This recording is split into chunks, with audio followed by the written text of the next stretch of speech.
Minister. Mr Speaker, I'm not able to give that commitment, but I do look forward to joining her and others at the reception this afternoon with Carers UK, because there are very many important issues on how we can support unpaid carers. Helen Hayes. Thank you, Mr Speaker. All right, everyone, we're live. The cost of a full-time nursery place for children under 2 has risen by 16% in the past 5 years. And for the first time in decades, the number of women leaving the workforce has increased. Does the Minister for Women and Equalities think that this government's failed approach to childcare, which is pricing some women out of work and others out of parenthood, is remotely acceptable? And what recommendations is she making to the Treasury and the Department for Education to sort this problem? Well, Mr Speaker, we're absolutely determined to bring down the cost of childcare, to fix the regulations that make the cost so high, and we'll be bringing forward proposals very shortly. Thank you very much. Mr Speaker, this government promised that a comprehensive women's health strategy would be published last year, but we are still waiting, and meanwhile, waiting lists continue to soar. So, Secretary of State, given that waiting lists for women waiting for gynaecological services is now in excess of 570,000, a 60% increase on pre-pandemic levels, isn't it time that this government stops trying to protect constantly the job of a lame-duck Prime Minister and actually gets on with resolving the day-to-day issues affecting women in our country? Minister. As I've said in answer to many questions this morning, the Women's Health Strategy... How many people are coming up to the thing today? You've got Liz Truss, you've got some other lady, now you've got her. Shortly, we had over 100,000 responses. We published our vision document in December, and we will publish the Women's Health Strategy in the coming weeks.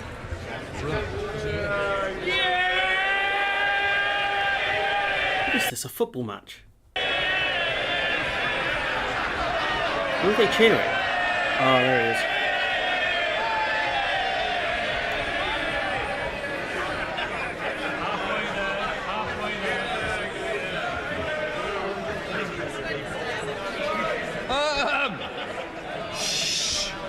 Before we come to Prime Minister's questions, I would like to point out that the British Sign Language interpretation of proceedings is available to watch on Parliament Live TV.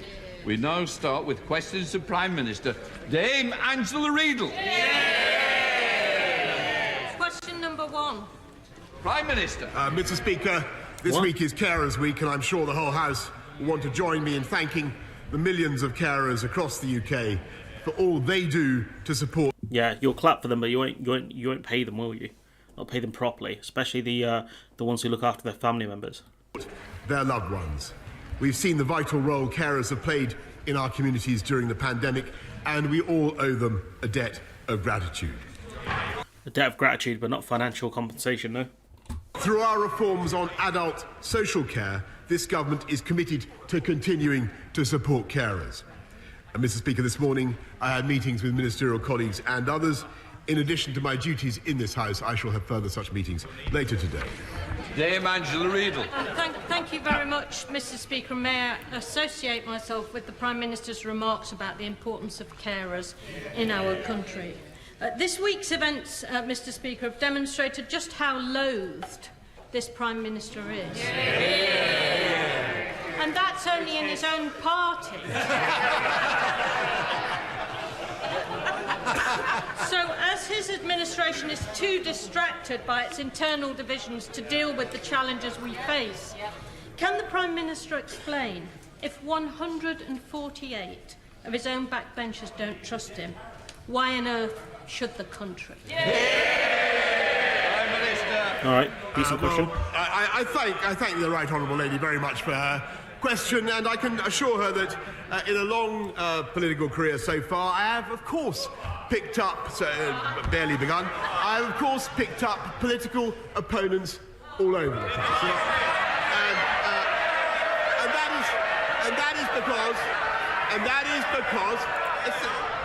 And that is because this government has done some very big and very remarkable things which they did not necessarily approve of. And I want... So your own backbenchers are against success then, against your big changes? What I want her to know is that absolutely nothing and no one, least of all her, is going to stop us with getting on for delivering for the British people. Not his strongest reply. Andrew Mitchell. Andrew Mitchell's still an MP. Speaker. Jesus. The whole House will unite behind the Prime Minister on his determination to hold Ukrainian war criminals to account. Do you mean Russian war criminals? Not Ukrainian war criminals? But is he aware that there are 5 alleged Rwandan war crimes perpetrators living freely in the UK who have been doing so now for 16 years and have neither been extradited nor put before the British courts under our existing laws? As he prepares to go down to the Commonwealth Heads of Government meeting in Rwanda, will he look carefully at this issue because it is bound to be raised with him? And will he reassure the House and the Rwandan government he takes these matters extremely seriously and what has so far been justice massively delayed for 16 years will not be grotesquely denied? Prime Minister. I thank my right honourable friend for his question, and he raises an issue on which the UK has campaigned for a long time, and no country is more committed than we are to bringing war criminals to justice. I know that my right honourable friend, the Deputy Prime Yeah, Tony Blair still walks free. Minister has raised the subject recently with the International Criminal Court. However, as he knows, and I will certainly, of course, study the case and take it up as appropriately, it is the subject of an ongoing investigation. It would not be appropriate for me to comment on it further. It's been going on for 16 years, pal. How much longer do you need? I know the courts are backlogged, but it's not that backlogged. We now come to the Leader of the Opposition, Keir Starmer. I thought Keir Starmer's questions were meant to start at 10 past, not 5 past. Really weird. Thank you, Mr. Speaker. I couldn't make out whether that introductory noise was cheers or boos. Could have gone with the classic, are they saying boo or boo earns? You know, that would have been a good reference right there.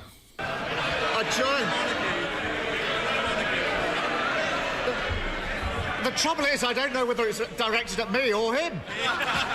It was directed at him because he walked in, you joker. Come on, man. Not funny. I joined the Prime Minister in his comments about carers.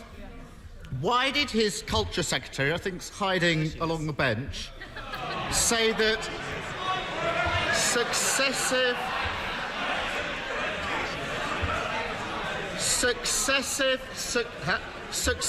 Conservative governments left our health service wanting and inadequate when the it's a great first question. Pandemic hit? It's a great first question. Mr. Speaker, everybody knows that when the pandemic hit, it was an entirely novel virus for which the whole world was unprepared. That's not strictly true. The Asian countries, Southeast Asia, dealt with it far better than the UK did. The idea that no one was prepared for it is a simple myth. When you look at countries that have similar, Japan, for example, dealt with it far better than we did. It's a myth, to be honest. Nobody at that stage, nobody knew how to test for it. Nobody knew what the right quarantine rules should be, Mr. Speaker. But as it happened, the UK government and Right, from next week, we're going to do bingo. From next week, we're going to have the bingo sorted. I promise. I'll put a community post up and I'll have my bingo sheet ready because this is ridiculous. Our amazing NHS produced, not only approved the first vaccine anywhere in the world. We were the first to get it into anybody's arms, Mr. Speaker. And we had the fastest rollout anywhere in Europe, none of which would have been possible if we fastest rollout and it burnt out quick. Listen to him. But how did Keir Starmer stop the vaccine rollout? What? That doesn't make any sense. This guy. I think the Prime Minister just agreed with the Culture Secretary. Perhaps she said it. They didn't deny it.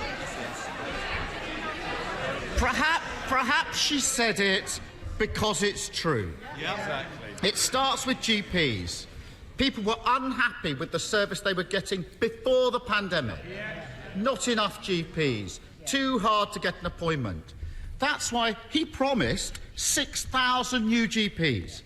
But his health secretary admits... Now, it takes around 7 years to train to become a GP, so Boris Johnson was never going to achieve that in this term. It was impossible. He won't keep that promise. Despite the hard work of doctors, people can't see a GP in person. They're unhappier than ever with GP services. If GP provision was wanting and inadequate before the pandemic, what is it now? Prime Minister. Mr. Speaker, I'm afraid he's simply wrong, because he's wrong about what we're doing. And of course, we've got to clear the COVID backlogs, and everybody understands that. Everybody understands the pressure. He said before the pandemic we had massive problems with getting GP appointments. Now it's worse. You arguing we need to clear the backlogs make no sense.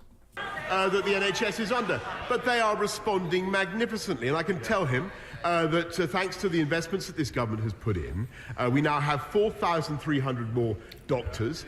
We have record numbers. Okay. How many doctors are leaving? How many doctors are leaving because they're burnt out? How many are going part-time? How many retiring? Riddle me that. We have record numbers in training, and to the best of my knowledge, we have 11,800 more nurses this year than last year. What's the net amount?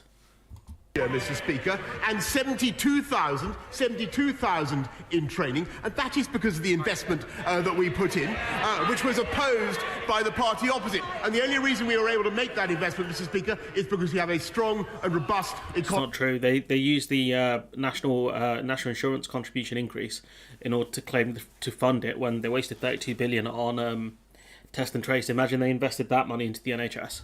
Thanks to the decisions we took. A load of rubbish. Mr. Speaker, of course he talks big, but I've got a letter here to the Prime Minister from the honourable member from Hereford and South Herefordshire. He said, this is you, Prime Minister, under you the government seems to lack a sense of mission. It has a large majority but no long-term plan. Mr. Speaker, the Prime Minister's Big Plan Act is so tired that even once loyal MPs don't believe him. And it's not just waiting for a GP, it's waiting for all NHS treatment. Take cancer. For over a decade, waiting times for cancer care have been going up. His solution was supposed to be diagnostic hubs. The Health Secretary has been on a victory lap this week. But here's the rub, Prime Minister. Since they were opened last year, 135,000 extra people are now waiting for scans and tests. Can he think of a better way to describe soaring cancer waiting lists?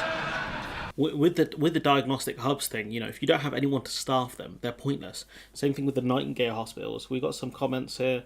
The English government threw out their prepared response to a global pandemic. The BBC produced a docudrama in 75 Survivor, available on YouTube, about the possibility of a global pandemic. Well worth a watch. I'll have a look at some point. Than wanting and inadequate.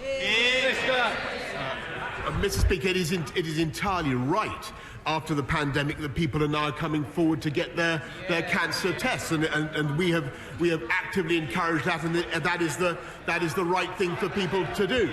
But as a result of the community diagnostic hubs that we are bringing in, 100 of them across the country, Mr. Speaker, we are able to cut the times for cancer diagnosis, help people to get their scans, their tests faster, and above all, we can do that, Mr. Speaker, because we're hiring more radiographers, we're hiring more nurses, we're hiring more professionals in our NHS. Starmer needs to talk about the net amounts. This is getting ridiculous. Yes, because of the investments that we made, which, as I say, the party of Bevan tragically opposed. Yes, Starmer. Mr. Speaker, the problem is the cancer weights have been going up for 10 years, and they're even higher now. So blaming the pandemic just won't wash. Perhaps the Culture Secretary was talking about the state of NHS buildings. Before the pandemic, the NAO said they were a risk to patients. The government's response, paint jobs and fix-up. Poor Nadine, you know, her jab at Jeremy Hunt's really coming back to haunt her. The Minister for Culture Wars is not having a fun day today. Pretending that's the same as building new hospitals. The Treasurer and the Cabinet Office apparently don't think that the refurbs are even going to be delivered. I covered that. Even, you know, the Brexit impact as well. You know, getting in the raw materials to do the improvements is a nightmare. honestly. Just getting the stuff in and also getting the staff in as well. It's gone up, the costs have gone up dramatically because of all the new customs checks because of Brexit, and also, you know, without the staff to build the hospitals, we've lost a lot of construction expertise because of the end of freedom of movement. So it's not great for us. University Hospital North Tees. The ceiling is falling in, the roof leaks, and staff have to... There was one, I don't know if it's the hospital he's talking about, there was one where they were keeping up the ceiling with like poles and stuff like that in the ground to keep the ceiling up.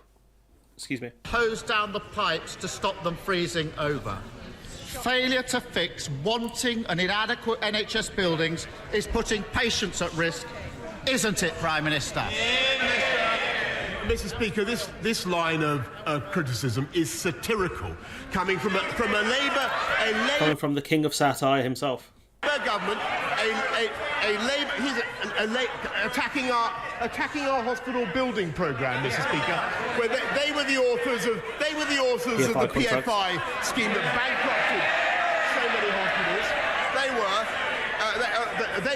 Mr. Speaker, what we're doing instead is building 48 new hospitals. Yes, we are. Thanks to the biggest capital investment programme in the history of the NHS. From memory, we put £33 billion as soon as we came in, then another 92 to cope with the pandemic, plus another 39 billion in the health and care levy. They opposed that funding. They opposed the health and care levy. Well, increasing national insurance contributions was not a good idea. I stand by that. You're asking the poorest people to pay the most to deal with the mistakes you made during the pandemic. It's ridiculous. Don't have a leg to stand on. We're building the foundations of our NHS's, our health services' future, and they should support it. Can I just say to both of you, you need to calm down, and there's two over here as well. The four of you could have a very nice cup of tea if you wish. Keir Starmer. Oh dear. Prime Minister. Dear.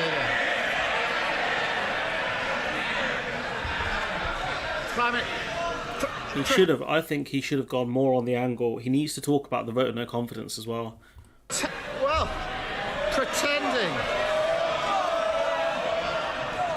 Mr. Speaker, pretending no rules for Britain. Is Patel trying to blend in with the seats here? What the hell's going on? Prime Minister, he chunters on. Pretending no rules were broken didn't work. Pretending the economy is booming didn't work. And pretending to build 40 new hospitals won't work either. They want him to... Oh, yeah, that's true. Actually, they lied about the hospitals. It's mainly renovations. They said it was new hospitals. Remember, they were chanting in the Cabinet Office saying, how many new hospitals? 40. It looked very much like the primary school stuff. Change. But he can't. As always with this Prime Minister, when he's falling short, he just changes the rules and lowers the bar.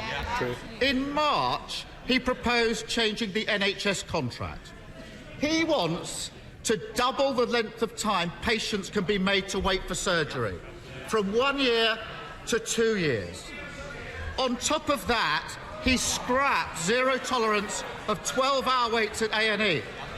24 hours at A&E used to be a TV programme. Now it's his policy. That's pretty funny, to be honest with you. And to be fair, the target for A&E is 4 hours. So if people are waiting for more than 4 hours in A&E, it marks down the hospital. I think it's like 90% of hospitals need to hit a 4-hour wait time. 12 years in government and still blaming the Labour Party is pretty wild. I can't lie. But you got Starmer here. 24 hours in A&E was a TV show. I remember it. Policy. Well, it's Health Week, and he's telling all of them. Order. Oh, it's something called Health Week. That's why he's focusing on the NHS. Okay.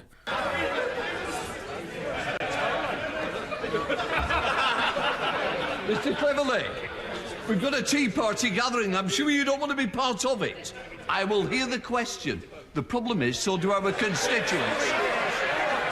I wonder if I were you, and Start I think one or two of you might be dummy. going early. What I would say is, look, I need to hear the question in the same way I expect to hear the answer. So please, Keir Starmer.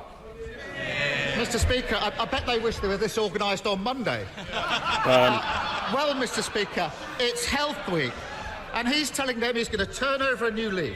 So why doesn't he start by scrapping his plans to greenlight wanting and inadequate NHS standards?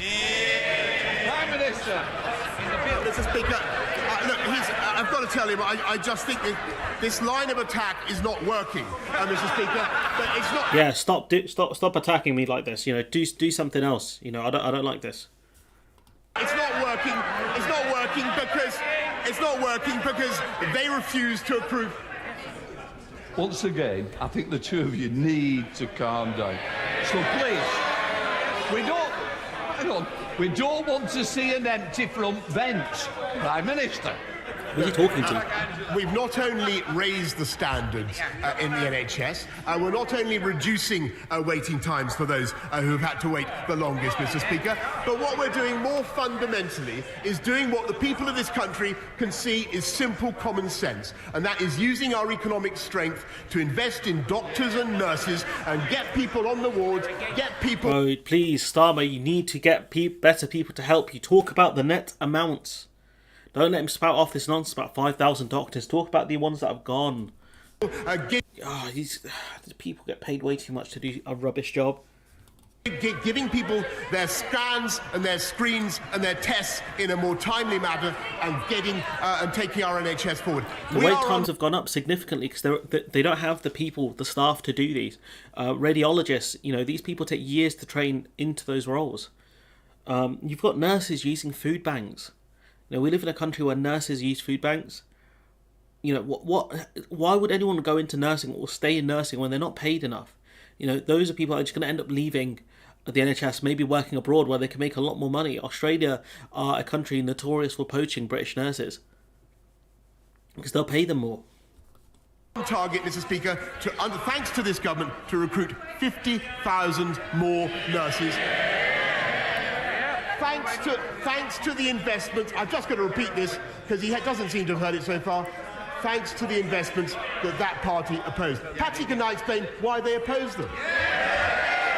Prime Minister's questions, you dodo. Here's Starmer.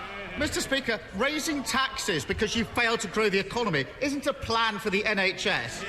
And everyone sitting behind him knows it. Members of this cabinet admit that Conservatives left our health system wanting and inadequate when the pandemic hit. He's been in power for 3 years and things are getting worse, not better. Fewer GPs, more waits for cancer tests, buildings still crumbling, and he's changing the rules to cover up his failure. And there is a real human pain as a result. Today I spoke to Hamza Semakula. Pin drop silence coming. Pin drop silence. Because they know if they start heckling when he talks about specific stories, it's not going to look well in the media. And let's also not forget, this is one of the things Corbyn actually did really well, which is give specific examples of people. Is 20, and he plays semi-professional football for Hendon. He tore his ACL earlier this year. Torn ACL. That's a potential career ender. That is. That's rough. Because of the 2-year wait for surgery, he had to crowdfund for a private operation. That's so bad. I also spoke to Akshay Patel. Last year, his mother woke up unable to breathe. Akshay called 999 6 times. In his last call, he said, "I rang an hour ago for an ambulance as she had difficulty breathing. And now she's dead." Even he must have. That's a nightmare scenario right there. That's a genuine nightmare scenario. That is, you know, what can you say? What can you say about that? You know, going from the story about the man with the torn ACL, that's bad. That's bad. You know, waiting 2 years for surgery or however long it was, crowdfunding to, you know, to get private, and then, you know, this other gentleman, his mum passed away in an hour. You know, it took over an hour for an ambulance to get to his house. You know, how is that? How are you meant to save anyone if it takes that long? It's just, it's so bad, honestly. So bad. That Akshay, Bina and Hamza deserve better than a wanting and inadequate government, utterly unable to to improve our NHS? Mr. Speaker, I think everybody in the House has sympathy with Akshay and the other constituents and their families and the other constituents that he mentions, Mr. Speaker, and I share their feelings. But when you look at what this government is doing, the massive... Evidently, it's not enough. The investment isn't enough because you're not putting people through the training. You're not doing enough staff retention. That's the main problem. People aren't staying in the NHS. You've got, medical professionals over the last 2 years who are completely burnt out from the pandemic. Why would you want to work in an environment where you get pelters from the public, right? You get moaned at by the public because apparently you're not doing your job properly, even though they are. You're understaffed consistently. We talked about in previous videos how nursing, hospitals were completely always understaffed consistently for nurses. Every shift there was a shortage of nurses. Every shift. And it's just... And you're just getting to the point where the system is fundamentally broken, and we're looking at the party that broke it right in front of us. And I must say this to him. We are making colossal investments in our NHS.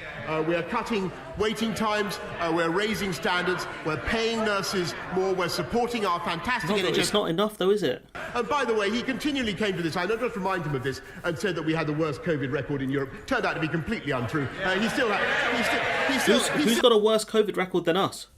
He still hasn't retracted it. We're doing it, Mr. Speaker. We can make those investments because of the strength of the UK economy, because of the fiscal firepower. Imagine being asked such a question and given the examples that they gave, right, that Starmer just gave, and coming out with all this bluster and nonsense. Imagine if you're one of the two people who told their stories to Starmer or their Labour MPs, whoever, and then you see this nonsense. Imagine. I just can't. I'd be so angry. I'd be so angry. That we have to deploy. We have the lowest unemployment now since 1974. And we are going to continue to grow our economy for the long term. Can't do it because of record vacancies. If you haven't got the staff to employ, if you can't employ people to grow your business, it's not going to work. It's one of the ways to grow your business. You need to hire people. What if there's no one that you can hire? The mission of this government, Mr. Speaker, it is to unite and level up across our whole country, to unleash the potential of our entire country. The biggest tutoring programme in history for young people, raising literacy and numeracy standards for 11-year-olds from 65% adequacy to our 90%. That is the highest objective I think a government could achieve. Expanding home ownership for millions of people, as my right honourable friend... Home ownership is a pipe dream for most people, let's be honest there. Most younger people anyways. If you're between 20 and 30, good luck buying a house. For Duluth and I will do for millions of people who currently don't have it, cutting the costs of business to make this the enterprise centre of Europe. That is our vision. Creating high-wage, high-skilled jobs for this country. You're not doing that, though, are you? You're not doing that. Getting into trade school is difficult enough. You're increasing corporation tax, which is going to make it a lot harder for SMEs to exist as well. Like, you're not doing any of those things. If you look at the rising energy costs and things like that, it's just to argue that you're helping grow businesses, it's a myth. Jobs, I'm going to get on with mine, and I hope he gets on with his. And imagine this man, his pride knows no ends, no bounds. It's just madness for me. I'll BRB. But I didn't know you were so popular. Come on. Well, we love all of them. Changing the subject completely, in North East Hertfordshire, we're very concerned about sewage overflows into our precious chalk stream. And this is damaging to the flora and fauna and also restricts the use of these precious streams for leisure. The Environment Bill included some important measures last year, and I welcome the fact that the government has consulted on its reduction plan for storm overflows. But when would we expect to see some meaningful improvements and some real reductions in the amount of sewage going into our rivers? Yeah, well, I thank you very much, and I share his concern. I can tell him our sewage plan is the biggest investment on this by any government. We made it. Yeah, no worries, Ali. With the sewage thing, it's the Conservatives very much helped to cause this with privatisation and also with Brexit as well. It's made it worse. The regulators don't have the funding, and it takes years to do investigations into these sewage companies. That we need much stronger regulators. Let's be honest here. Also, the fact that the profits that they make from dumping the raw sewage, that money goes as dividends to the shareholders. Once they're hit with legal fees, etc., that cost gets passed on to the consumer. Shocker. The water companies must do more, Mr. Speaker, and actually we already are seeing improvements, but the regulator is ensuring that the water companies do more to... The regulator sucks. ...deliver on their obligations. We will not hesitate to take further action as needed. We now come to the leader of the SNP, Ian Blackford. Let's go. Thank you, Mr. Speaker. Can I associate myself with the remarks of the Prime Minister and the Leader of the Opposition in supporting our carers? Mr. Speaker, week after week, I've called on this Prime Minister to resign. I've been met with a wall of noise from the Tory benches. I thought they were trying to shout me down, but all this time... He's going to say something funny, isn't he? But all this time, Mr. Speaker, it turns out that 41% of them have been cheering me on. Because, Mr. Speaker, let's be clear, at least the numbers don't lie. 41% of his own MPs have no confidence in him. 66 of MPs across the House don't support him, and 97% of Scottish MPs want the Minister for the Union shown the door. We now have a lame duck Prime Minister presiding over a divided party in a disunited kingdom. So, how does the Prime Minister expect to continue when even unionist leaders in Scotland won't back him? Now that is what I want to see from Starmer. That is how Starmer should have kicked things off, really. But, the point being is that there is a story in The Guardian that came out yesterday or today, which talked about how the rebel MPs in the Tory party are going to try and vote down as much legislation to annoy Johnson. In the immortal words of Tobey Maguire when he played Spider-Man, I'm going to put some dirt in your eye. That's exactly what they're going to do to Johnson. Prime Minister. I want to thank the right honourable gentleman for his characteristic warm words. And actually, Mr. Speaker, I want to say that the biggest and most powerful and effective advocate of the United Kingdom over the last time that I've been in has been that man there. I don't know how long he's going to last here as leader of the SNP, the Scottish National Assembly. Long may he rest in place, Mr. Speaker. He is the erudite that's keeping our kingdom together. What? No, Ian Blackford's great. The only reason I wouldn't want an independent Scotland is because Ian Blackford would go, he's the only one at PMQs who actually asks decent questions. Everyone else, for the most part, sucks. 70% of questions are filler or rubbish. Starmer asked some okay questions, but nothing that amazing. Let's be honest here. Blackburn. Well, I can say to the Prime Minister. I can say to the Prime Minister that I'll be standing shoulder to shoulder with our First Minister as we take our country to independence. Mr. Speaker, the Prime Minister is acting like Monty Python's Black Knight, running around declaring it's just a flesh wound. And no amount of delusion and denial will save the Prime Minister from the truth. This story won't go away until he goes away. For once in his life, he needs to wake up to reality. Prime Minister, it's over. It's done. The Prime Minister has no options left, but Scotland does. Scotland has the choice of an independent future. Because it's not just the Prime Minister that we have zero confidence in. It's the broken Westminster system that puts a man like him in power. Can he tell us, can the Prime Minister tell us how it is democratic that Scotland is stuck with a Prime Minister we don't trust a Conservative Party we don't support, and Tory governments we haven't voted for since 1955. Well, he's going to argue that Scotland being a part of the Union is the problem, but we'll see what he says. Mr. Speaker, we had a referendum, as I've told the House before, in 2014. I think he should respect the mandate of the people. And he keeps saying that he wants his independence for his country. Our country is independent, Mr. Speaker. Our country is independent. He tried 48 times to reverse it, the leader of the opposition, and the only way that we don't live like the UK. The United Kingdom isn't a country; it's a union, isn't it? It's not classed as a country; it's classed as a union. Scotland, England, Wales, they're all countries. I think Northern Ireland would be classed as a country as well. So it's a union of countries, right? The UK itself is not a country. That independence would ever be reversed is we had the disaster, Mr. Speaker, of a Labour SNP coalition to take us back. Yeah, let's go back to 2015, a Labour SNP coalition. The fear of it, helping Cameron win another election. Don't buy it, ladies and gentlemen. Don't buy it. The EU. Esther McVey.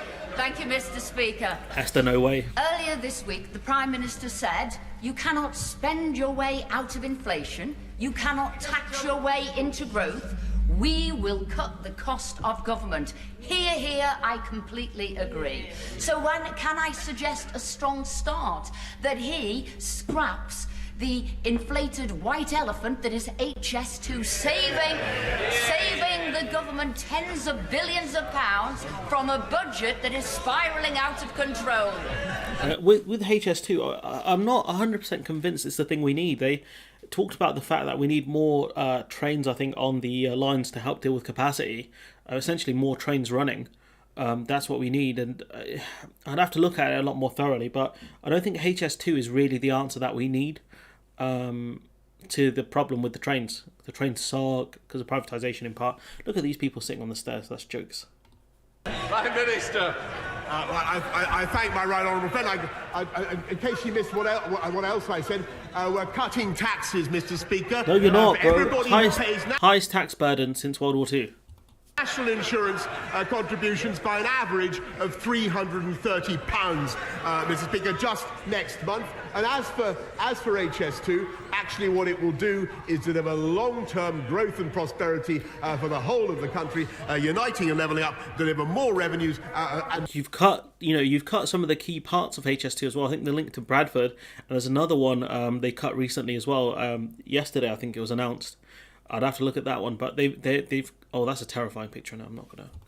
And put us in a better position. Oh, do you know what? I'll leave it. That's horrifying. A freeze framed at the worst moment there, potentially. But point being is that HS2 I don't think was the answer that we needed, and not entirely, anyways. And the fact that they built the bit in the south first instead of the north tells you everything. It's designed to help the south and the southeast, really. Is it southeast or southwest? That was the main point of it. It's not helping what it's meant to do, which is to connect the north to the south. To cut taxes in the future. Colin Eastworth. Speaker, today we hear reports that the Prime Minister refused to consult the First Treasury Council on his plans to rip up the protocol. Now, I know this question might be a bit redundant, given he might not be around very much longer. Bruh. I would have said, so I might as well ask Liz Truss the question then, since she might be the next Tory leader, but fair enough. But given the Prime Minister's casual record of casual law breaking, will he give a commitment to the people of Northern Ireland that he will not break international law anytime soon? All right, this should be interesting. Mr. Speaker, I can tell him that the reports that he's seen this morning are not correct, and what I can also tell him is that the most important commitment that I think everybody in this House has made is to the balance and symmetry of the Belfast Good Friday Agreement. That is our highest legal international priority, and that is what we must deliver. Dr. James Davis. Thank you, Mr. Speaker. The North Wales Mainline Railway has seen little investment for over a century. In practice, this means that jobs at Manchester Airport are poorly accessible to many of my constituents with a 2-hour commute, whereas a similar journey in the southeast of the country would be just 45 minutes. So will my right honourable friend ensure that the North Wales line features within the updated rail network enhancements pipeline at the decision to develop stage. I thank my honourable friend. Listen, I'm a great enthusiast, Mr. Speaker, for this project. We are looking at it, and I can tell him that the Network Rail has received funding to carry out feasibility work on improving North Wales mainline journey times, and travellers in North Wales could have no more effective advocate than my honourable friend. Kim Ledbeach. Thank you, Mr. Speaker. Despite the Prime Minister's promises of new hospitals and more doctors and nurses, the Bronte Birth Centre at my local hospital in Batley and Spen is temporarily shut and is at risk of permanent closure due to staff shortages and lack of resources. The reality on the ground is that after 12 years of Conservative mismanagement, the NHS is broken. So can the Prime Minister explain to expectant parents in my constituency why, despite his promises, they are now forced to travel miles to give birth, and why his government voted against an effective long-term workforce plan for the NHS, proposed by his right honourable friend, the member for South West Surrey? That is a good question.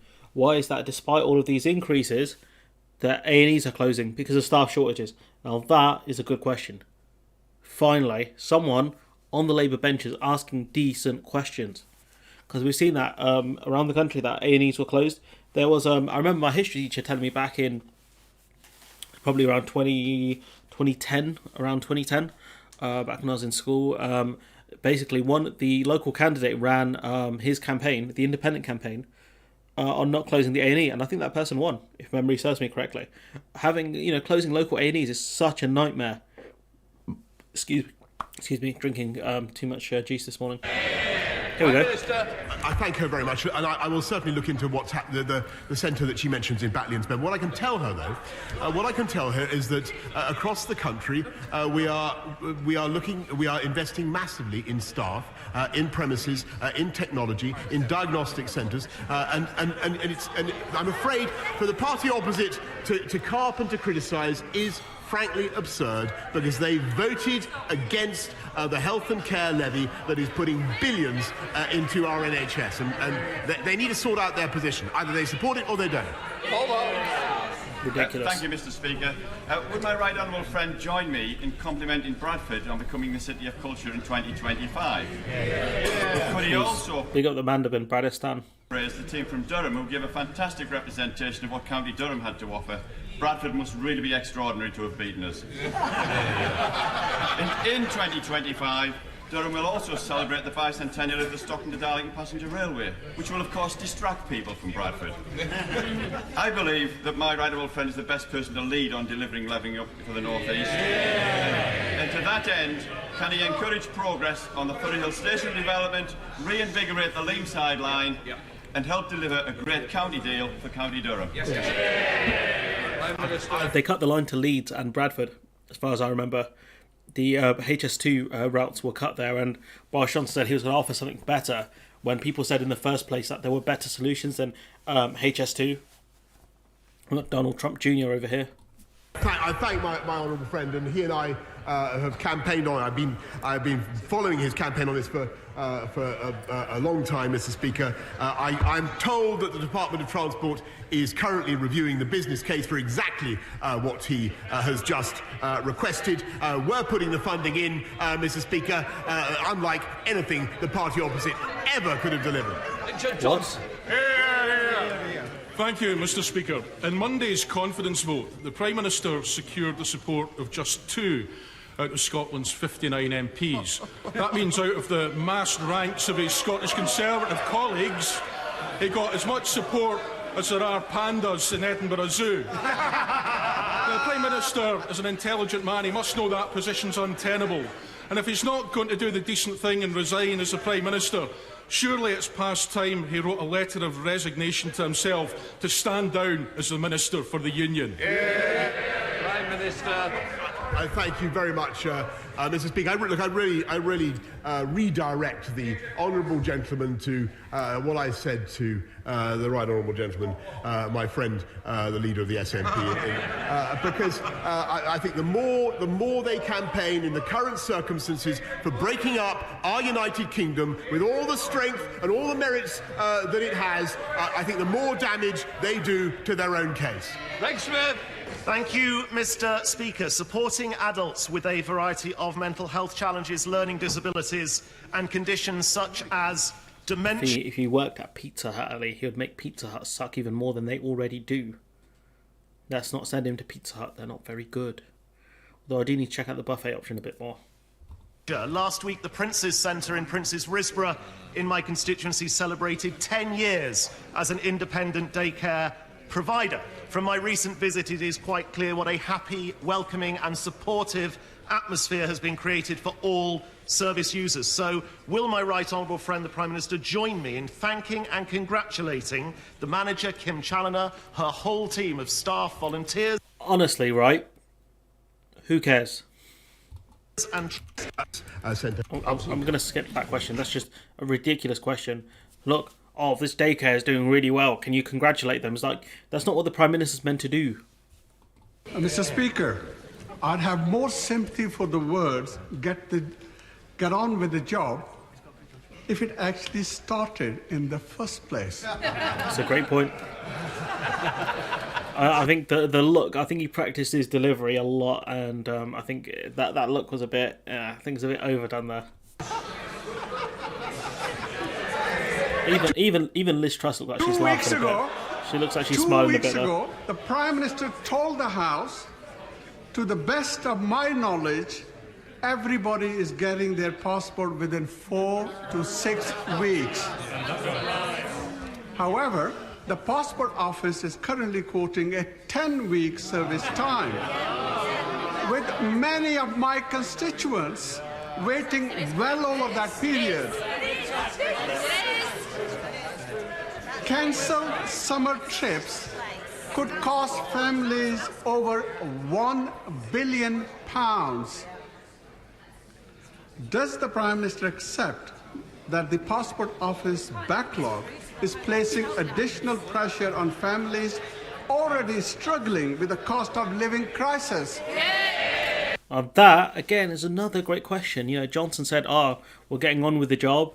He hasn't, because the Passport Office thing's still a joke. Good thing I'm not going on holiday this year. I think my passport's still in date for a couple more years anyways. I need to get it renewed soon. Probably 2022, probably about 23 next year. Or 24, I can wait to renew it. But honestly, for a lot of people who want to go on holiday this year, their first time really, first proper chance in 2 years, it's just ridiculous. Actually, Mr. Speaker, what we're doing is 91% are getting their passport within 6 weeks, I can tell him, Mr. Speaker. So why are so many getting it within 10 weeks then? Does it make sense? Putting hundreds and hundreds more staff into the Passport Office. And the strength of demand, by the way, is a sign of the robustness of the economy, because everybody... Patel, mate, I'm not going to lie. If you don't speak into the microphone, no one can hear you. And although that's a great thing, you talking makes no sense in this context. Is frankly wanting to go on holiday, and quite right too, Mr. Speaker. But when it comes to travel chaos, have we heard any condemnation yet from the opposition, from the RMT and their reckless and wanton strike? What about that, I think it's talking about the tube strike, when, you know, the drivers are striking to get better pay. I'm not going to begrudge anyone for that. I think their tactics that they use aren't the best. If they look at how other countries strike, I think they'd be better off doing that. But yeah, not the strongest point from Johnson there. I think if he'd mentioned specifically what he was talking about, it would have been better, seeing as most people wouldn't know what the RMT are. Thank you, Mr. Speaker. As my right honourable friend knows, Rochester Strood is facing unrealistic housing targets, putting pressure on the council to bring forward a local plan that would close successful working docks and the loss of beloved open spaces such as Deangate Ridge, all in the name of meeting an arbitrary target. Can my right honourable friend assure my constituents who are facing this level of overdevelopment that there will be greater... NIMBYs, isn't it? They're all NIMBYs. They're not in my backyard. Oh yeah, I want a house, but if you want a house, can't build it there. No, NIMBYs, honestly. Flexibility on housing numbers so that the council can produce a local plan that delivers the appropriate housing but protects important sites like these. Prime Minister. I thank my honourable friend, and she speaks, I know, for colleagues up and down the country. We want to make sure that councils are able to build in the right place and sensitively to local needs, and that is what we insist on. But I just want to make it one thing absolutely clear. Part of the merit, genius of levelling up, Mr. Speaker, is that it will encourage us to take some of the pressure, some of the heat out of the southeast of England, which has been overburdened for decades, and we can do it. Thank you, Mr. Speaker. My constituent Mark is trying to sponsor 2 sisters from Ukraine to come to the UK. These 2 sisters were housed in dangerous temporary accommodation in Montenegro for several weeks, while the UK Home Office refused to process the application of the younger sister because she's 13 and travelling without her parents, even though she had her 18-year-old sister with her. The 18-year-old sister is now in London, and the 13-year-old sister has been sent back to her hometown in Ukraine, which is under siege. Can I ask the Prime Minister, can he tell me, hand on heart, does he think sending vulnerable children back to a war zone is the right policy? Now, I covered it in a video a few weeks ago that basically the Home Office, what they were doing was they weren't approving visas for the younger members of the family, so that way it would stop the family from coming here to the UK, so they can say, we offered a load of visas, they haven't been taken. So it's obvious the question is, why haven't they been taken? And so this is the Home Office's strategy here in place. And so instead of acknowledging that the 18-year-old could look after the younger sibling, because 18, you're an adult at that point, it's just bizarro world, and she's been sent back to a goddamn war zone. You know, this girl could get killed, essentially, in Ukraine, and this is the actions of the Home Office. You can see Patel is looking quite worried there. If we go back quickly, where are we? Patel was looking a bit concerned there, because her, what she's done is ridiculous. What her Home Office have done is ridiculous.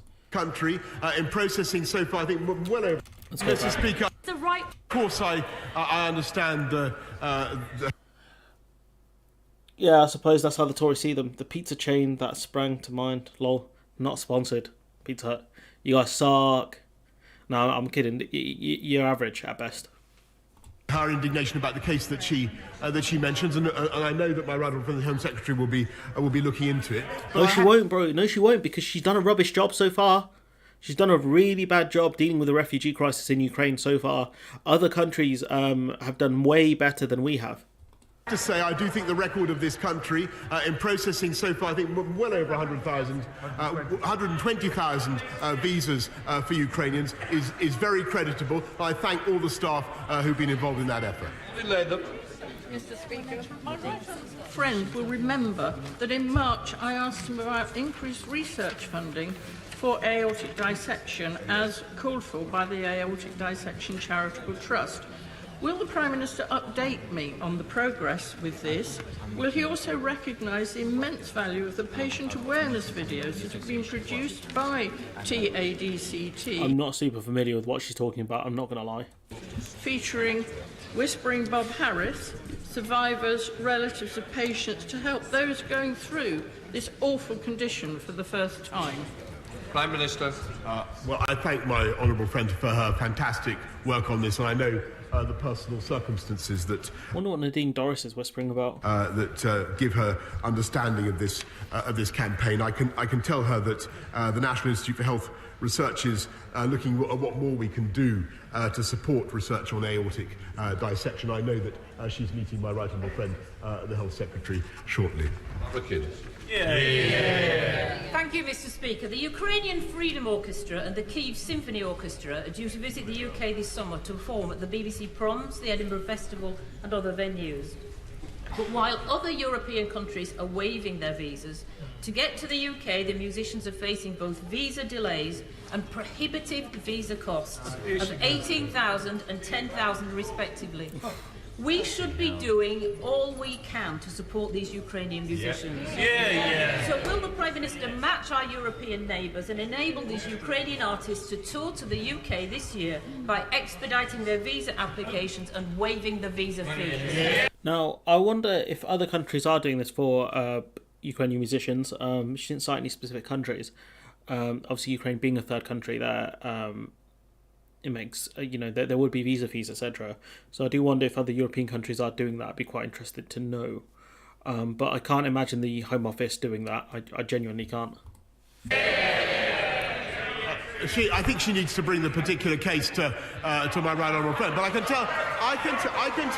tell the House what they know, and I know that many honourable members, by the way, are showing a lead by having Ukrainians to stay in their own homes. And I thank all honourable members for doing it. Well, unless they can house all the Ukrainian refugees, it's not going to work, is it? Because the Home Office inevitably have had massive problems processing their applications, have gone on a strategy of not approving applications. So this argument of, we're so great, we've housed them ourselves, it's not going to work unless you're going to house all of them, buddy. Thanks to the scheme that the UK government has put in place, I think we should be very proud of what we're doing. The scheme sucks. Mr. Speaker, the Prime Minister knows from his visits to Wrekin and Cleveland that we enjoy miles of beautiful, uninterrupted coastline. However, since October last year, we've seen thousands of dead and dying crustaceans wash ashore. DEFRA conducted an investigation into this, which led to the theory of algal bloom being the primary cause for these deaths. However, this report does nothing to support the fishermen left devastated by this freak event through no fault of their own. Will the Prime Minister look at how he can support this vital industry to get them back on their feet? Okay, it's not vital to the national economy, probably is to the local economy. With the algae bloom thing, I think there's a theory that it's the increased sewage that's really feeding into it, but I'm not sure. That was one of the speculations from the fishermen anyways. He's not a scientist. I know my honourable friend and I were walking together on the seafront in Redcar when eating a lemon top, actually, Mr. Speaker, when somebody raised this very point with us, and I can tell him that we've ruled out chemical pollution, Mr. Speaker, but we are looking at we are making another £100 million of investment, including in communities such as his, and working with the fishing industry to help them recover from this problem. Final question, Kenny McCaskill. The poorest in this country currently pay their highest fuel costs through prepayment meters that have higher standing charges and higher tariffs. Belgium ensures a social tariff for the poorest and most vulnerable. As the perverse and pernicious euphemism of self-disconnection enters the lexicon, when in fact it's a politically imposed choice, not something chosen by individuals, is it not time that we provided a social tariff and ended the injustice of prepayment meters? And you know what, he's very much right there, because with the prepayment meters, you pay a lot more. You pay a lot more, and there's a lot of poorer people on those prepaid meters. It's genuinely a very, very unfair system. You think they'd pay less because they pay up front, but that's not the case. It's genuinely stupid.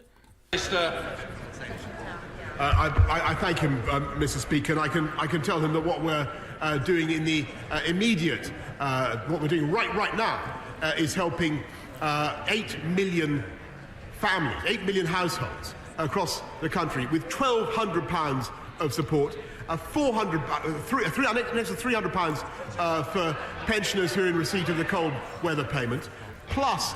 But it's not enough though, because the energy cap, I think people are going to be paying around £2,000, over £2,000 for their energy this year. I mean, it's just the arguments it's making about £1,600 or £1,200 it's going to help. It's going to around half it, but it's not going to be enough. £400, Mr. Speaker, for every household in the country, and that is the support that we're giving right now. I think with the UK, I think it's less than 100k. I think it's around the 70,000 mark. I'm not sure for Ukrainian refugees. I'd have to check that out. To help people with the cost of energy, and the only reason we can do it, as I've said before to the House, is because of the strength of the economy and because of the brave, tough calls that we got right during the pandemic.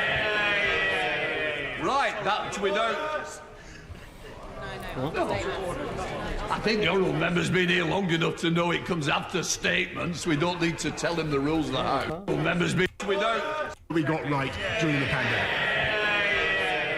Right, that we know. Standing order. Alright, we're probably going to have to leave it here because this channel doesn't continue going on until afterwards, so it's gonna cut out in a second. Someone from our private number is calling me. So yeah, probably best to leave the stream here. I'll probably leave that one. The private number. See if they call back, they call back. But yeah, that's PMQs for this week. I mean, it's pretty ridiculous. Starmer, you know, he needs to do a lot better. He needs to do a lot better in PMQs. And once again, Ian Blackford kind of shames him. I get why he was talking about the NHS. It was important, but you know, you need to come up with the net figures, big boy. Okay, because he's going to come up with all sorts of nonsense numbers. You need to come up with the net figures. Okay, Starmer, that's going to be your homework for this week. If anyone in the Labour Party is actually watching this, which I know you aren't, but if anyone is, okay. Last I saw, 43,000 out of 120,000 approved, but unable to travel because from there we go, Son of Viking, 43,000. That's nothing, isn't it? Starmer has a blind spot. He's got several blind spots. And the simple fact is people won't call him out on it enough because apparently if you do, you're helping the Tories because people don't understand anything about real life at all. But the simple fact is he needs to do a lot better. His team suck. His questions aren't the best. You know, why he's not coming up with the net figures, I don't know. In Germany, they don't need biometric passports. Any Ukrainian with papers of sorts has temporary rights to stay for 3 years. Is Brexit the blind spot? I wouldn't say it's the blind spot, but it is a blind spot, yes. Most definitely it is, yes. But, you know, the simple fact is this man, he needs a much better team around him. Let's be honest here. You know, his team are probably as bad as Ed Miliband's team were. And you guys hear me talk at length about how much I like Ed Miliband. You know, more recently, Neo Ed Miliband, Red Ed Redemption, everything. If I could interview him on the channel, that'd be great. I'd love it. But the simple fact is, his team weren't good. His advisors were rubbish, and you know, he tried to be Tory light when it was never going to work. Why would you vote for the light option when you can have the heavy option? You know, who actually buys light mayo? I don't. You get the full fat thing where you don't buy it. It's just how it is. But yeah, I'm just amazed really about how rubbish his questions can be. You know, talking about the NHS are really important. But he didn't really talk about the no confidence vote. Giving those specific examples are really good because it does highlight how bad things are. 2 years to wait for ligament surgery is crazy, considering that he can't play football for 2 years. You know, he can't play until he gets the surgery, and then after that it's about a 9-month recovery, and even then it's touch and go at times. It can take more than a year for your ligaments to recover. A decent amount of physio as well. So if he's got to wait 2 years alone for the surgery, that's 3 to 4 years out of football. Semi-professional football, you actually get paid for that as well. So he'd be potentially he would lose part of his employment for 4 years, up to 4 years. It's just madness, absolute madness, to be honest with you. The person who had to wait for over an hour for an ambulance, whilst his mum was struggling to breathe. I mean, that one's terrifying because that could happen to almost anyone. Let's be honest, if you live with an elderly relative or a semi-elderly person, you're talking someone 50s plus here, whose health might not be in the best condition.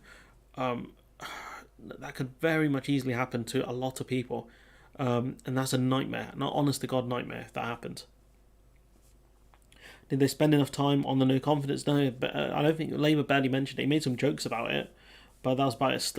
Ian Blackford, with the 2 questions, he had focused on it quite a lot. But yeah, we'll go on for about another 5 minutes, then I've probably got to bounce. Got other stuff I've got to do, but you know, he's just not doing great at PMQs, and he should be. These are easy. These are 3-pointers he could be scoring right here.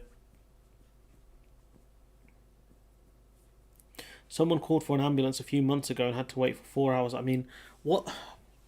At that point, you just have to drive into the hospital. You have to call them and drive in, because the ambulance are just too busy. Especially when you've got bed blocking as a major problem as well, where if there aren't enough beds in the hospital, the ambulances have to wait until a bed becomes available. It's just.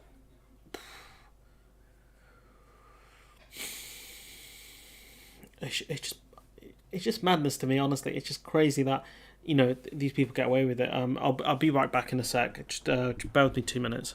Bear with me 1.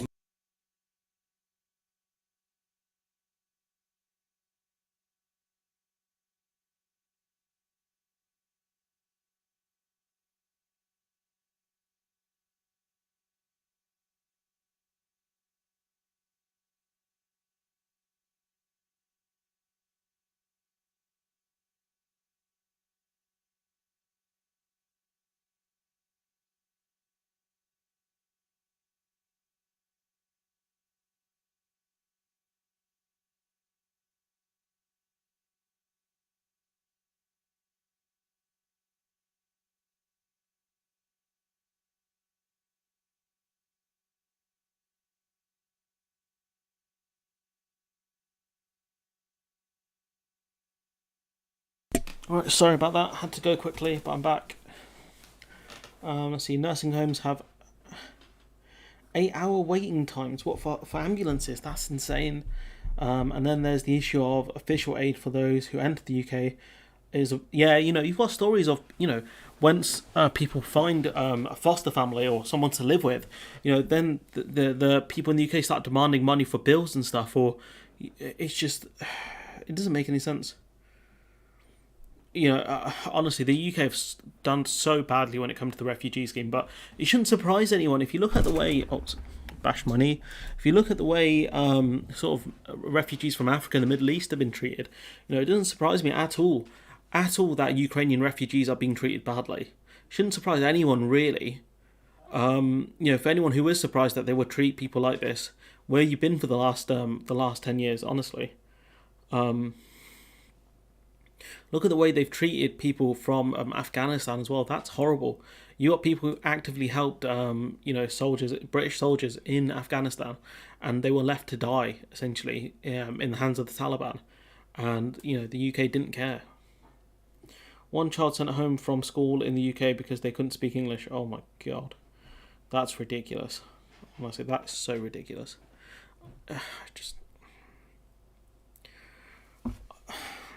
What can you say about that? It's just so dumb. This whole thing. The way they've treated people.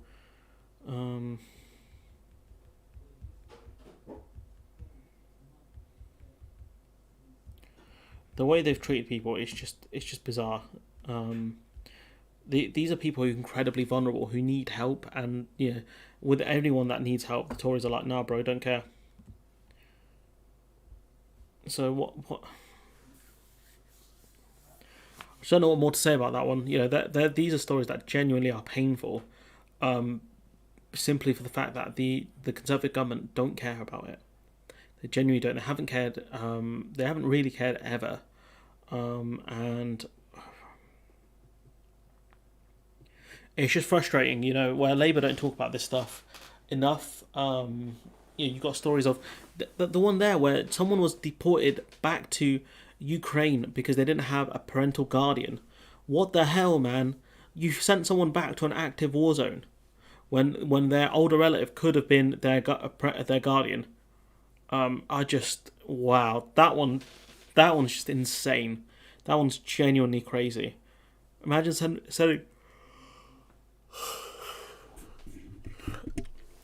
sending someone back to a war zone for that. Imagine. Wow. That's crazy to me. This kid could get killed, and that would be on the British government partially. Obviously, it'd be on the Russians, but the British government could have stopped that one. The person was here; she was in the country, and we deported her back to a war zone. I mean, surely at that point we should have spoke. We can speak to neighbouring countries and see what we can do if we don't have the resources to help people. We should, 7th richest country in the world now. We should absolutely have the resources, but surely it would have been better if we talked to neighbouring countries about these situations, see if there's anything they can do. But instead, we deported them back to Ukraine. What the hell, man? Honestly, that's just so stupid. That's beyond stupid. That's malicious. Honestly, that's genuine maliciousness. Doing that, I can't even. Let's see. Of the 60,000 people waiting for UK visas, 80 are under 15. That just about sums up the rationale behind the whole show of UK homes for Ukraine. I mean, what more can you say at this point? With the refugee program, it's been an absolute shambles, and Labour need to talk about it a lot more, I think. But the problem is, I can see a lot of people in the UK saying, "Oh, we need to help people here first. We need to help people in Britain. Bloody foreigners need any help. How could they? They should stay and fight in the war." That's what you'll get. If it was my war, if it was my country I got invaded, I'd fight. You get those sorts of nonsense people, honestly. There are people saying, because Zinchenko normally breaks down during press conferences, I think when he's asked about Ukraine, they're like, "Oh, if he always cries all the time, why don't he just go fight in the war?" I'm like, "You guys stupid." Zelensky has to big up Johnson. He's obligated to, because at the end of the day, Britain is helping Ukraine's war effort. So it makes sense for Zelensky to big up Johnson. Soros, 80%. What's okay? 80% under 15. I mean, if you're a Ukrainian refugee, the problem is they can't stay where they are, because the neighbouring countries don't have the space for them. I've covered that in a previous story as well, where the mayor of one of the towns or cities, really nice, it looked like a really nice place, said we don't have the resources to house people. They're living in basketball halls and things like that, which you can't live there permanently, maybe for a few days. But after that, people need to have showers, people need warmth, people need somewhere stable, especially if they have children, and the British government just isn't providing that at all. And it's just, I'll probably try and cover this stuff more, to be honest. I've dropped the ball on a lot of things that I should have really covered but didn't, just because Brexit's taken all the oxygen out of the room, and I've let it, to be honest with you. There's a lot more stuff I need to cover. I need to start using the 7 PM slot more on the channel to cover more stuff. It's less popular but more important, in my opinion. At least, the Northern Ireland Protocol stuff, as a consequence of Brexit, is the most important aspect of Brexit. But when you've got stories of nurses using food banks, I think that's a broken system right there. That's a fundamentally broken system. So many other stories. You've got food banks running out of food, for example. Food banks telling people not to give food that people have to heat up because they don't have the money to do it. I mean, yeah, the Home Office handling for children is despicable, but why is and no one should be surprised by this, unless you've been asleep for the last 10 years. This is the Conservative Party. They don't care unless you have money. If you have money, they'll listen to you, they'll help you out, because at the end of the day, they're the party of the rich. They're not the party of the refugees, the party of the vulnerable. They are the party of the rich, and they always will be that, and that's something people need to remember. When you've got working class people voting Tory, they're some of the biggest idiots you'll ever see, because you're voting against your own best interest at that point. It's frustrating. It's frustrating to no end. You've got people like this.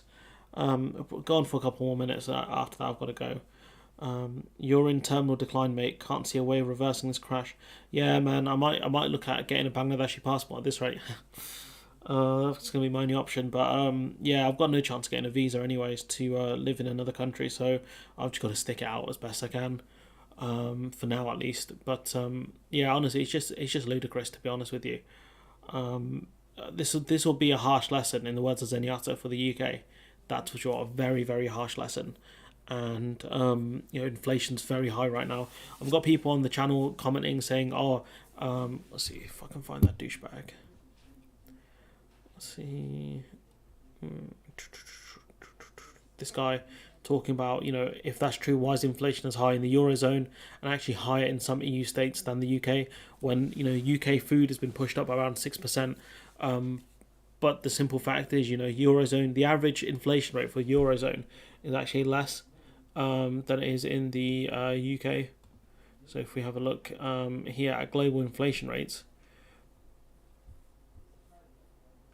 you can see the UK at the moment is incredibly high. So if we go the United Kingdom, it sucks it doesn't have a G7 average. So we've got the United Kingdom, we'll throw the Eurozone. If you look at the Eurozone average, it's actually lower than the UK's at 7.4 in April, whilst the UK's at 9% and still rising. Common travel area, can always move to Ireland. Would I not have to register or anything like that? Plus Ireland, have you seen how expensive it is to live in Ireland right now? It's crazy. I think the Netherlands was one that had. Let's see, what's the Netherlands inflation rate? Yeah, the Netherlands are currently at around 9.6%. But the problem is, our blender's going off. If that's loud, I'll have to cut the stream, or I'll have to wait it out. If that's really loud, let me know. Let me know how loud the blender is. I can't help that. That's annoying. But you know, the Eurozone inflation, average inflation is lower than the UK. You can pick out individual countries, but at the end of the day, we have the highest. I think the highest inflation out of the G7. Let's see the US. I mean, the US inflation is lower at 8.5 and it's dipping, 8.3 and it's dipping. So that's a good sign for them. But at the end of the day, for us, the UK, it's not slowing down anytime soon. Blender's okay, sounds peaceful. It's not peaceful. My cat's terrified of it. In Germany, every refugee gets payments like any other German citizen after having registered the equivalence of your universal credit. Much better though. They are treated equal to Germans. That's good stuff. But yeah, I'm still waiting. But yeah, the inflation rate. I think. Let's see which countries he cited. Okay, it's an awkward angle of Beyblade. Oops. Let's pause that. Let's see which countries did he cite. Nope, that's not him. You guys can see a bit of what I do in my free time. Let's see which countries has he cited. Still fastest growth in G7. That's not true. Dude was cherry picking data. Let's see. Comparable countries. That's what Joni was talking about. Let's see. I can't see which countries he's talking about. It's not come up in the comments. I think he was talking about. Let's see. Was it Brussels? He was talking about. Is that how you spell Brussels? Belarus. No. I can't remember which countries he was talking about with higher inflation. How are we to know about the cat? You know, the cat's terrifying. Oh, he's terrified of most things. The question is, though, how many in the Netherlands can afford inflated prices? Yeah, that's also a very good question, actually, because the Netherlands are offering a lot more direct support to people in the Netherlands, whilst the UK isn't, you know. Oh, do you want to look at Sri Lanka? Sri Lanka's really bad. Let's have a look. Sri Lanka's, that's what you call a failing state. Oh my God, is that 33? Oh, Jesus. Jesus Christ, man, that's terrifying. If we have a look at good old Bangladesh, let's see. Only 5 values can be added. Okay, we'll take out the US. We'll add in Bangladesh. That Bangladesh looking slick at 6.2%. Good stuff. Consistent inflation of around the 6 to 7% mark. Nice. Yeah, they've run out of fuel. They have they. That's a country that's a failing state, really. But Brussels in Belgium. Where's the country that guy mentioned then? Oh, it might have been Belgium then. Let's have a look. Might have been Belgium. Let's see. No, it wasn't Belgium. Was it Luxembourg? Can't remember. Nope, wasn't Luxembourg either. Which Eurozone countries have such high inflation then? Because he mentions it and then it's not here.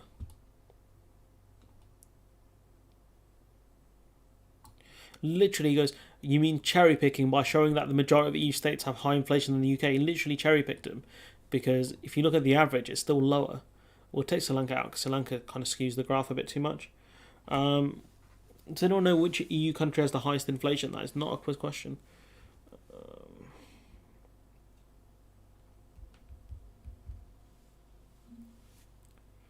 But yeah, I can't remember. It's Netherlands is one. I can't remember the other ones.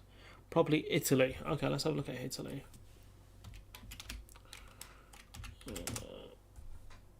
It was no. It's not Italy. No, Italy around 6%. It's not Italy. The Italians, it's not them. The FT needs to get more colours, man. This is ridiculous. It is not Italy. Ireland. Okay, let's have a look for Ireland. It's not Ireland either. If this was a quiz, we'd all be losing here. It's not Ireland either. Let's take the Eurozone average out. So it's not Ireland. It is not Italy. You guys got any more guesses? Yeah, Ireland's at 5-6%. It's at 7 currently. That's 7% currently. You guys got any more? Kosovo? That's not an EU country. Does Kosovo use the euro? If not, they don't count. Come on, guys. Which country is it? Which countries have the highest inflation rate?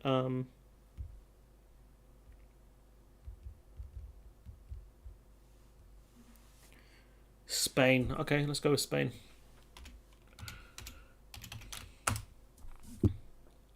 Spain are at 8.3, so that is still lower than the UK. It was higher. It's getting very messy now. So we're going to keep the Netherlands. We're going to take out Ireland. We're going to take out Italy. Spain were higher by the looks of it. Let's see. Give me Spain. Spain were higher, and then they've dipped down to 8.3%. So it's not Spain either. Should we go through all the Eurozone countries? That's going to be the only way. Oh, Greece. Greece was one. Actually, I think it was Greece. Let's have a look. Greece is at 10.2%. So Greece, a country that's been in economic turmoil since the recession, really. Greece, okay, they're at 10.2, so it's only slightly higher. It's slightly higher than the UK.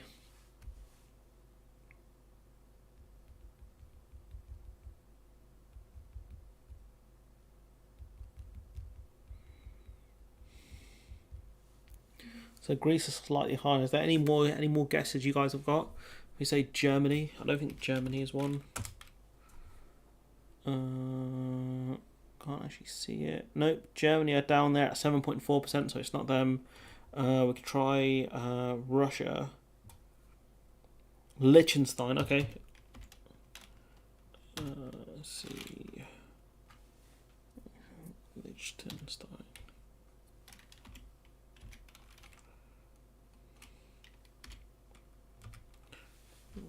Let's try Liechtenstein.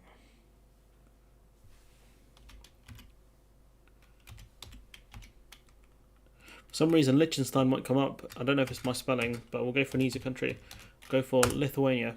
Oh, Lithuania's one. It's a Eurozone country, 16.8%. That's crazy. The Baltics have the highest. So, okay, we've got that one in the bag. So we're going to nix Spain. And we're going to go with the Baltics. Okay, is it because they were reliant on Russia or Latvia?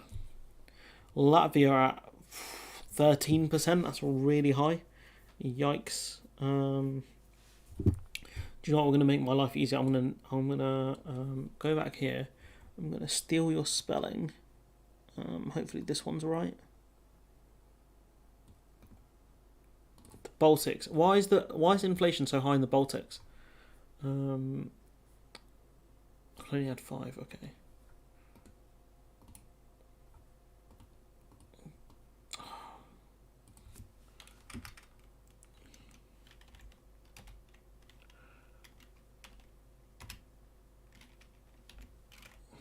I give up on Liechtenstein. Liechtenstein is not going to work. No, it's not going to give me Liechtenstein for some reason. I don't know why. See, Latvia, which... Work calling my name, read you later, thank you, and goodbye. No worries. War spending, okay. Estonia. Okay, let's have a look at Estonia then. Here we go. Estonia is at... Ooh, that's very high. It's at 18.9%. Woof, that's crazy. Let's see... Surely Poland should be quite high then as well. If it's to do with war spending. Poland's doing, yeah, it's a lot of the Baltics and the eastern countries, 12.4%. Estonia nearly 19%. That's wild. So is it mainly down to war spending then? Is that the reason why? The ones next to Russia, is that why they're facing such? Or I guess it would be one of the reasons why they'd be facing such high inflation, I wouldn't be surprised if they're very reliant on Russia for oil and gas as well. That could be a big problem. What is Bulgaria like? This is fun actually. Okay, let's next Poland. Bulgaria. Bulgaria is at 14%. Estonia is the thing that skews everything else. We'll nix Estonia. Estonia is putting everything out of scale. Bulgaria is at 14%. How about Norway? It's in the EU. Obviously, it's in Europe. Okay, Norway. We'll have a look at Norway. See what's Norway like. Norway's doing really good. Norway's at 5.4%. Let's look at how Sweden are doing. Sweden also doing very well. Scandinavian countries at around below 6%. I think probably below 6% is the win. Hungary, okay. Hungary's at 9.4%, so not great. Turkey. All right, let's have a look at Turkey. Woof. Woof. Oh my god. Oh my god, 70%. Jesus Christ, man. Oh my god, 70%. Is that the highest inflation worldwide? Is that the highest inflation in the world? It has to be. No one can have higher inflation than 70%. Jesus Christ, man. No wonder everyone's going on holiday over there. Money must be worth loads. Wow. I saw that, you know, they're facing really bad costs and things like that. How the hell is Erdogan still in charge? Oh, should we go Venezuela then? I don't think, let's see, would they have Venezuela? Oh, they do. Oh my god, what the hell? What is this? 344%? What? Oh my god, what does that mean? What does that mean? It's down now. It's at 200 and... No, I take it back. Venezuela would have the highest inflation rate in the world. 284%. Oh my god, that's crazy. That's absolute madness. It's taken out the whole scale. What's the other one? Russia. Okay, let's have a look. No, Russia's actually not doing bad, considering. 17.8%. That's well, it's better than Turkey. Well, it's better. So I suppose they get the better than Turkey award. They're at about 20%.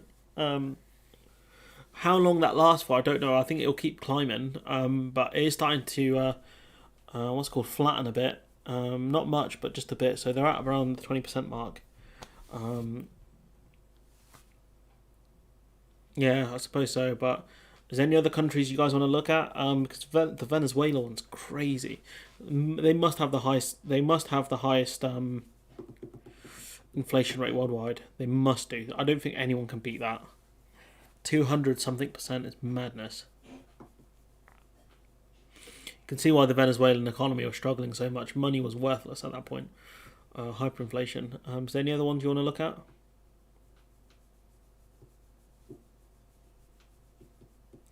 Any more requests before I call the stream? Oh my god, it's 25 past.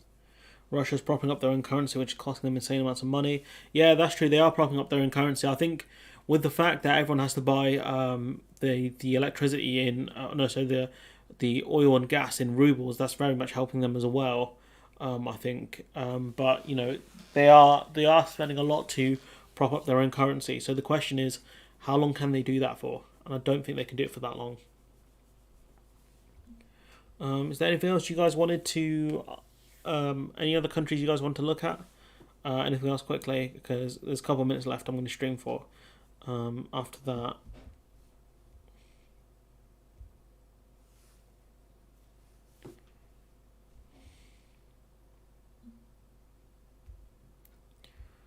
After that, I'll probably call it. But yeah, is there any other countries you want to look at? Anything else you guys want to discuss over the next couple of minutes? Check Japan. Oh, Japan's really low. Japan really low. They're trying to increase. Really, they want inflation to happen in their country. I think 2.4% is nothing. Who's the other one? Let's see. South Korea. South Korea 4.8%. New Zealand. Okay. I might have to just type in NZ. Nope. Zealand. For some reason they don't have it. Some of the countries they don't have for some reason. New Zealand. No, they don't have it in the they don't have it for some reason. Unless I spelled it wrong. CEA. Nope, they don't have it. Who else? Japan. We could try Kosovo. Someone mentioned Kosovo earlier. Kosovo's quite high. No, it's not. It's about 11%. It's high, but it's not super high. Is there any other ones you guys want to request? We're going to nix Lithuania. We'll keep Russia there for scale. New Zealand's economy is a mystery, absolutely. How bad about Australia? Okay, we'll try that. AUS. Australia doing fine. 7.1%. Not bad.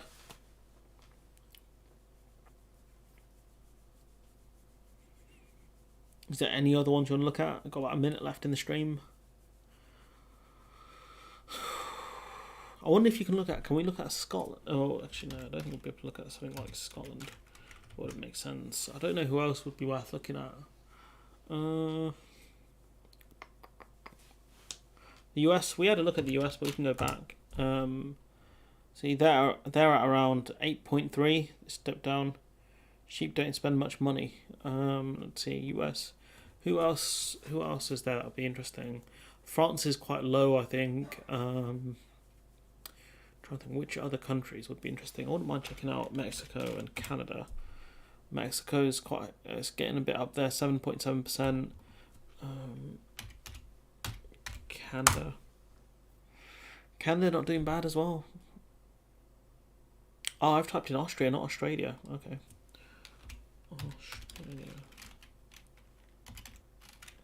Nope, it doesn't have Australia. That's really annoying. They don't have every country for some reason.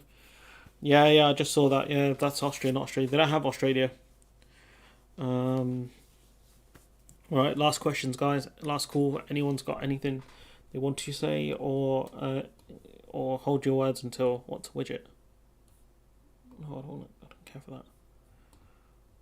Anything left to say, or how am I? I'm fine, tired, but fine. Yeah, just tired. I woke up today. My right eye, which is not my good eye, it was quite bloodshot today, but I slept okay. Went to sleep early, woke up early. What is the meaning of life? Do you know what? I'll tell you what. If you want to know, the closest thing I found to the meaning... Oops, not solid speech. The closest thing I found to the meaning of life is this. Is my headphones still on? No. This is the closest thing I found to the meaning of life. Life isn't just about passing on. Yes, I'll play this all the time. I don't care. Your genes. We can leave behind much more than just DNA. Through speech, music, literature, and movies, what we've seen, heard, felt, anger, joy, and sorrow. These are the things I will pass on. That's what I live for. We need to pass the torch and let our children read our messy and sad history by its light. We have all the magic of the digital age to do that with. The human race will probably come to an end sometime, and new species may rule over this planet. Earth may not be forever, but we still have the responsibility to leave what traces of life we can. Building the future and keeping the past alive are one and the same thing. That's the closest thing you'll find to the meaning of life. And that was a large inspiration for the channel. That's the closest thing you'll find. Have you liked this stream, chat? Yeah, it's been pretty good. Obviously, you know, you always want more people here, but you know, it's been pretty good so far. I'll probably be on Twitch. I'll be streaming on Twitch later. How long do I think Boris has? I'm rubbish at predictions. I think to end the summer. Will he call a new election? Potentially. But MPs can vote it down. The backbenchers can try and vote it down. It just depends on what the opposition parties do at that point. But they are going to try and vote against his legislation. They are going to try and put some dirt in his eye, in the words of Tobey Maguire. Looks like a crap life then. Yeah, it is. But I will not have anyone besmirch the words of David Hayter. I think that's how you pronounce his second name. One of the great voice actors of our time. I think he's got to end the summer. I think after that he's pretty much in dreamland because after that it's bonus time really. But the theory is he needs to make it to conference, and if he makes it to conference, he'll be okay. But it just depends if the other candidates for leadership can get their act together. Jeremy Hunt, he's not done too much. Tom Tug on his hat, so I'm going to call him from now on. That's his nickname. Tom Tug on his hat. He's not done anything that great. Tobias Elwood, meh. Jeremy Hunt, boring. Liz Truss, too chaotic, too much like Boris Johnson. She's no idea what she's doing most of the time. Sunak's dead in the water after the whole thing around the green card came out, and his wife's non-dom status. That was really bad. So yeah, I don't think he's got a long time left. Any more questions?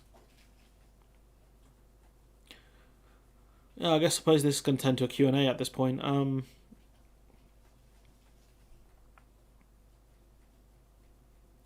Channel will be at 5k subs soon. Hit 2 million viewers total recently. These are some of the upcoming videos I've got today, which is farms continue to struggle with that freedom of movement. It used to be easy to get workers. Northern Ireland Secretary blames the EU for infinite chaos if they don't scrap the protocol. Tory MP wants to rejoin the single market. That's some of my proudest thumbnail work. Let me see if I can find. Do I still have it? One does not simply join the EU single market. Despite what your favourite YouTuber might tell you, it's not so easy to join the EU single market. Northern Ireland economy is doing better than the UK.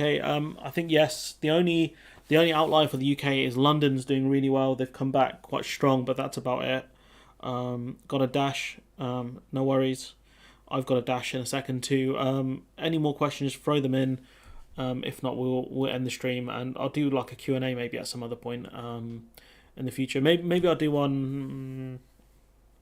I'll do one maybe next parliamentary recess, or when I hit 5k subs, because at the moment we are at 5,890, so we're near 5k. So maybe I'll do a Q&A at some point. Yeah, I was meant to cover that, but I couldn't figure out what the article actually meant.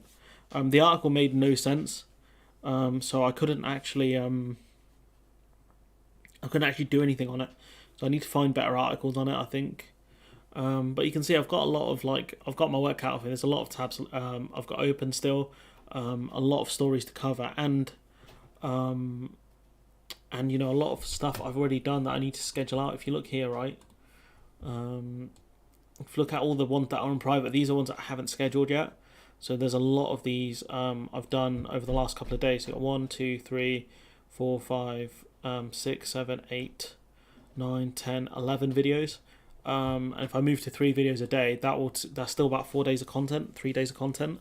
So I'll have to figure out how to schedule everything alongside with the other videos I've got. So the side of London banks continues to fall as it's over. Yeah, it won't just be the banks. It'll be the clearing houses. It'll be so many other things that I think it's 1 in 10 of every UK pound I think is made in the financial sector, something like that. It's a large amount of the UK's tax revenue. So if the financial service industry, if anything happens to the UK financial service industry, it'll be a disaster for the broader economy. Because the UK economy is a house of cards. There's a reason why one of the reasons why the global recession hit us so hard was because of the fact that we're so reliant on the financial services industry. So if something bad happens to the industry, such as more and more firms moving their money and resources across into the EU, it's not going to be good for the economy overall. Once the clearinghouses move, once some of the bigger tech firms that are floated on the UK stock exchange, if they start moving to the EU, that could cause massive problems.